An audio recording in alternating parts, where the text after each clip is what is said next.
Think back to the last time someone walked into a room and the entire atmosphere shifted. Without them saying a word, they commanded immediate respect, and perhaps even a hint of apprehension. Most people don't realize that when they are nervous, their eyes widen and their gaze starts to dart. These are biological signals that you are scanning for an exit, subconsciously telling everyone around you that you feel vulnerable. This behavior can be corrected by physically reprogramming your body language. By learning to project a calculated, still presence, what we call the predator aura, you change how others perceive your internal state. Replacing those submissive physical triggers with controlled movements provides the foundation for social control. Let's start with the mechanics of your eyes. To understand why we look panicked under pressure, we have to look at how adrenaline works. When humans are startled or nervous, the body forces the eyes to open wide to scan for potential threats. This deer in headlights look signals to a conversational partner that you are experiencing a stress response, which naturally lowers your status in the interaction. You can counter this by developing hunter eyes. To achieve this, keep your top eyelids completely relaxed while slightly lifting your lower eyelids. You are narrowing your field of vision without squinting. Look at how a lion surveys its environment. Its gaze is unblinking and focused, analyzing the situation rather than being overwhelmed. Controlling your eyelids in this way transforms your expression into one of calm analysis, which immediately changes the power dynamic of the room. This physical control is even more vital during direct conflict, such as when someone is attempting to talk down to you. Under pressure, people shift their gaze between an opponent's eyes. This rapid movement causes microshakes, broadcasting instability. Instead, use the anchor. Pick their left eye and lock onto it. Keep your eyebrows still, unbroken.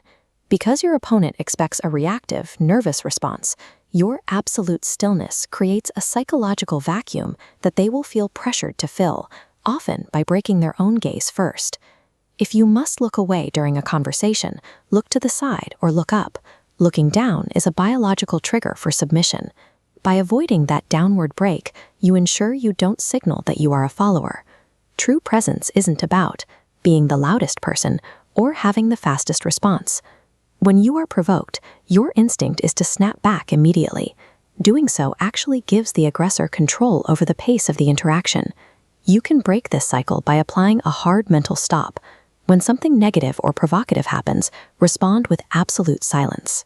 Maintain eye contact and count to 3 in your head before you say a single word. This delay allows the initial emotional spike to pass, letting your logical brain calculate a response that is measured rather than reactive. The person who can comfortably hold a silence becomes the person who sets the tone for the rest of the conversation. Internal control is only effective if your face doesn't give you away. Furrowed brows or dilated pupils are tells that others can use to gauge your stress levels. This diagram highlights the corrugator muscles. These are responsible for the knitting of the eyebrows that occurs when we feel anger, worry, or confusion. To learn how to keep these muscles still, you can practice a simple drill. Sit in front of a mirror and intentionally think of a memory that is either very painful or very funny.